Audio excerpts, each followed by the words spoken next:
चले सर, अभी थोड़ी देर और बैठते हैं। आप बिजी तो नहीं है? थोड़ा सा और टाइम अगर बिजी क्या, आंखें आपने लैपटॉप मेरा बंद करवा दिया है कुछ और एक्साइटेड आप लिख रहे हैं, मुझे लग रहा है कुछ समथिंग एल्स इज कमिंग। यार। क्या बस वो जो काम है, अल्लाह ताला ने जो काम लेना है वो तो करना ही करना है। अच्छा चले सर, बैक टू द पागल खाना। जो पागल खाना का थीम था, मुझे ऐसा लगता है कि जो एनर्जी में हमसे थोड़ा आगे निकल गया वो नफ्सियाती हो गया, और जो हमसे पीछे रह गया है वो जहनी बीमारी का शिकार हो गया। उसको लोग बहुत हार्श वर्ड कहते हैं कि पागल हो गया है, इसका दिमाग चल गया है। उसको एक डिजीज़ है, नफ्सियाती भी बीमारी है। ऑफ कोर्स उसकी मेडिसिन हैं। हमारे इस रीजन के अंदर भी, दुनिया के अंदर बहुत बड़े बड़े साइकोलॉजिस्ट हैं, साइकेट्रिस्ट हैं, जिन्होंने बहुत पढ़ाई की, बहुत कुछ किया, इस पर रिसर्च किया। लेकिन पागल खाना बनाने का मकसद सिर्फ ये था कि उन इश्यूज को एक तो एड्रेस किया जाए। जैसे नूरे सबा का कैरेक्टर था, उसको ऑब्सेसिव कंपल्सिव डिसऑर्डर था, वो सीडी था। फिर जब हम थोड़ा सा उसको एडवांस स्टेज पे ले गए तो उसको ROCD था। मैं खुद ऐसे कुछ अपने पर्सनल दोस्तों को जानता हूँ जिनके साथ ये इशू रहा है, और मतलब अभी तक है, वो एंजाइटी में इस कदर तक चले गए हैं कि वो अपने कमरे से बाहर तक नहीं जा सकते। पर्पस ऑफ लाइफ ये है कि वो लोग जो ठुकराए हुए हैं, वो लोग जिनको अपनों ने फेंक दिया है, वो लोग जिन्हें गैर नहीं अपनाते, हमने उनके लिए एक फैंटेसी वर्ल्ड क्रिएट की, एक मॉडल दिया। ना इस तरह होता है, अच्छा ना वो पागल खाना था, वो एक खूबसूरत सा, इतना आपको पता है, एक बड़ी यही सवाल costly होता था जगह, लोगों का है ना? कि कौन से पागल इतनी अच्छी जगह पे रहते हैं और इतना अच्छा खाना खाते हैं, ये कौन सा फैंटेसी वर्ल्ड है? ऐसे तो पूरी दुनिया बोलेगी कि हम पागल हो जाए। आप मुझे उसके अंदर किसी एक कैरेक्टर का बताएं कि उसने कोई पागलों वाली बात की है। हमारा जो मॉडल था, जो आप कह रहे हो कि वो समझाएं या बताएं मुझे, देखो पागल खाने का मॉडल सिर्फ ये था कि उस ड्रामे के अंदर वो लोग जो गलती से या किसी मफाद की खातिर किसी इशू में मुब्तला थे। ऑफ कोर्स बाइपोलर डिसऑर्डर एक रियलिटी है, ऑब्सेसिव कंपल्सिव डिसऑर्डर एक रियलिटी है, एंजाइटी, डिप्रेशन, और जो ये PTSD था, पोस्ट ट्रॉमेटिक स्ट्रेस डिसऑर्डर जिसको कहते हैं, बहुत सारे लोगों को होता है, किसी वाकये के बाद वो फंस जाते हैं ज़िंदगी में।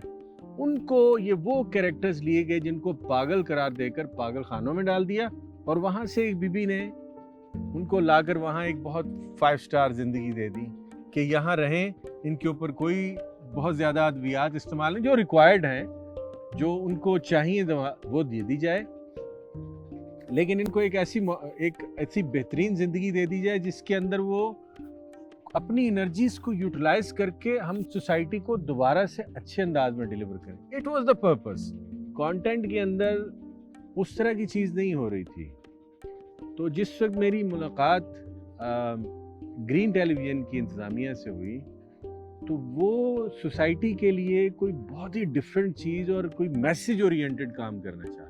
लोगों ने ये कहा कि इसमें डॉक्टर ही पागल है। उनके पीछे की क्या कहानी थी? वो पागल थे या कोई डरे हुए थे? क्या सीन था उनका? जो आप डॉक्टर बहराम का पूछते हैं, वो पोस्ट ट्रॉमेटिक स्ट्रेस डिसऑर्डर, कोई एक वाकया, उससे बचपन में घर में आग लग गई, तो वो दिन के अंदर वो कितना बड़ा आदमी था कि वो दिन में लोगों का इलाज कर रहा है, रात को छुप के उसके अंदर वो बच्चा जिससे एक गलती हो गई थी वो जाग जाता है और उसको मारता है, वो उससे लड़ता है अपनी ज़ात से। ये था। और लोग कह रहे हैं, आपने जो मुझे कुछ कमेंट्स भेज दिए थे, वो क्या था कि पता नहीं डॉक्टर कैसे पागल हो सकता है। मतलब पागलों का इलाज करने वाला भी पागल है?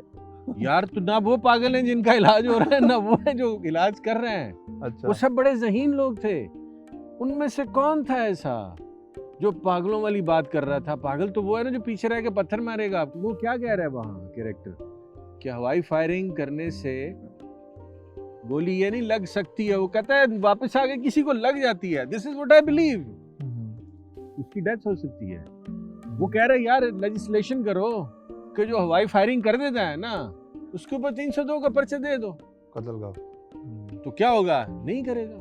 पागल नहीं थे, लेकिन दुनिया की नस्बत से हम कह लेते हैं, उनके हर किसी की कोई ना कोई हिस्ट्री थी, हर किसी की पीछे कोई ना कोई कहानी थी जिसकी वजह से उसके जहन पे कोई असर हुआ था, या वो इतने सेंसिटिव लोग थे, हम सेंसिटिव उनको कह सकते हैं, कि उनके साथ ऐसे वाकयात लाइफ में हुए थे या उसके साथ कुछ ऐसे हादसा हुए थे जो कि उन्होंने अपने जहन पे ले लिए, और उसके बाद उनकी वो कंडीशन। यार एक बड़ी क्लियर बात की ना। असल में होता क्या है कि जो मुझे समझ आई है, शायद मैं ऐसे समझता हूँ कि जिसने जहाँ से देखा उसने वहां से कमेंट किया, वो सर आंखों पे उसका नहीं, comment जिसका जो मतलब- माइंड सेट था उसने अपने हिसाब से उसको समझ मैं लिया। कह रहा हूँ कि जिससे जो कहा, इसके पीछे जहनीत क्या है, मोटिव क्या है, जो हम किसी से सवाल कर रहे हैं या जो किसी से बात कर रहे हैं, उसका उसकी ज़िंदगी पर क्या असर पड़ेगा, उसकी तबीयत पे क्या असर पड़ेगा, उसके घर वालों पे क्या होगा। इसलिए मैं हमेशा कहता हूँ कि सवाल बड़े ध्यान से करें। जिससे सवाल पूछना है वो तो हर सवाल पूछेगा ऐसे कि फिर कि हमारे जहन में भी नहीं होंगे कि ये बातें भी पूछने वाली थी। लेकिन हमने जो एक दूसरे से सवाल पूछना है ना, वो इंसान इंसान की तरह। जैसे पर्पस ऑफ लाइफ के अंदर सबसे बड़ी बात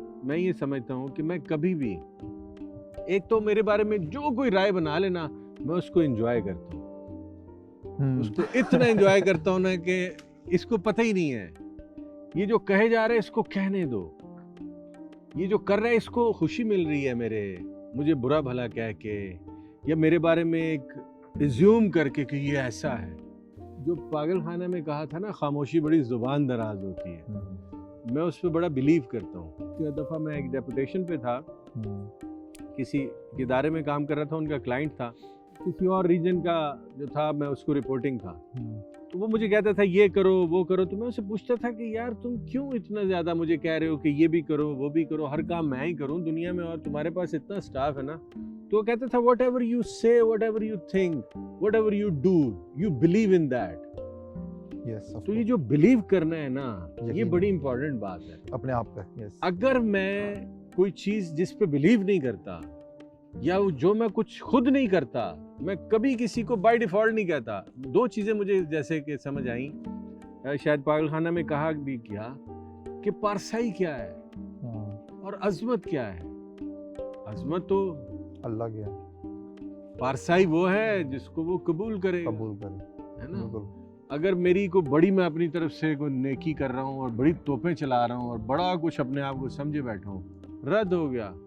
सबसे पहले तो ना दिल आज़ारी नहीं करनी किसी की। जो उसके अंदर सबसे इम्पोर्टेंट बात थी कि अगर किसी की एनर्जी ऑकवर्ड हो गई है या उसको कोई मर्ज का शिकार हो गया है, उसको सोसाइटी से दूर नहीं करना, उसको सीने से लगाना है। हमने अपने ऐप नहीं सीने में छुपा रखे, इतना कुछ अपने दिल से लगा रखा। अपने ऐप को पता नहीं मैं क्या समझता हूँ कि मेरे को बड़े ऐप जो हैं वो बड़ी ठीक चीज़ें हैं, और वो हमने अपने ऐपों को भी तो सीने से लगाया हुआ ना, तो उन लोगों को क्यों नहीं लगा सकते। और दूसरा, उसमें जहाँ एक कैरेक्टर वो कहता है ना कि दिल आज़ारी नहीं करते, दिल नहीं तोड़ते, ये तो रब का घर है ना।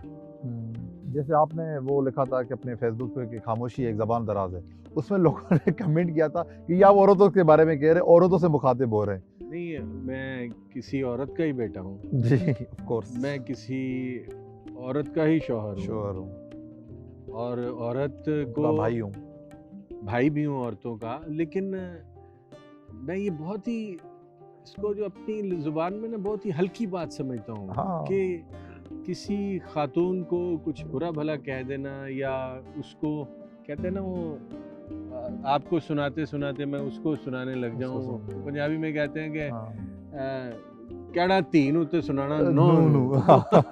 ऐसा कभी मेरे यहाँ कॉन्सेप्ट नहीं है। जो बात है सामने है। पागल खाने में भी साफ बात की है, जो की है। मैंने कहा ना कि कोई चीज़ जो मैं खुद नहीं करता, अगर मैं अपने घर वालों के लिए अच्छा नहीं हूँ, मैं अच्छा ही नहीं लिख सकता। सबसे पहले मुझे खुद प्रूव करना है अपने आप को। मुझे जो जज कर रहे हैं वो बड़ी खूबसूरत बात है। इफ यू जज people you have no time to love them. आप उनसे मोहब्बत करने के लिए वक्त आप जज करते रहेंगे, करते रहो। I enjoy it. आपको मुझे बुरा भला क्या खुशी मिल रही है, ओके। देखो, जो सबा कमर साहिबा का कैरेक्टर था वो एक इंटेंस लवर का। जैसे मैं हमेशा मोहब्बत को ये एक्सप्लेन करता हूँ। कल भी हमारी कहीं दफ्तर में किसी कंटेंट के हवाले से बात थी, तो मैं ये कह रहा था कि जो मोहब्बत है, जब तक उसमें शिद्दत ना हो ना, तो उसका फील ही नहीं होता। शिद्दत जब तक वो इंटेंस नहीं होगा। आप इस रीजन में देख लें जहाँ हम पैदा हुए रहते हैं। इस नसीब से क्या मुराद है? लाइक मतलब वो जिससे आप इश्क करते हो उसका मिल जाना, या फिर उसका ना मिलके भी उससे मोहब्बत इश्क को कायम रखना? पहली बात तो है कि इश्क मैंने अपने इर्द गिर्द देखा, अपने मामले में देखा कि जो इंसान है, जो रिश्ता है, जो बरतना है, वो मोहब्बत तक अगर पहुंचकर बहुत अच्छी तरह से मोहब्बत ही रह जाए ना सारी जिंदगी, तो एकदम बढ़िया, अच्छा एकदम उम्दा, बहुत शानदार जिंदगी गुजर जाएगी। अच्छा सर, एक सवाल और, फिर मिलेंगे ये थोड़ी दोबारा ब्रेक, तो फिर थोड़ी ब्रेक के बाद करेंगे बात।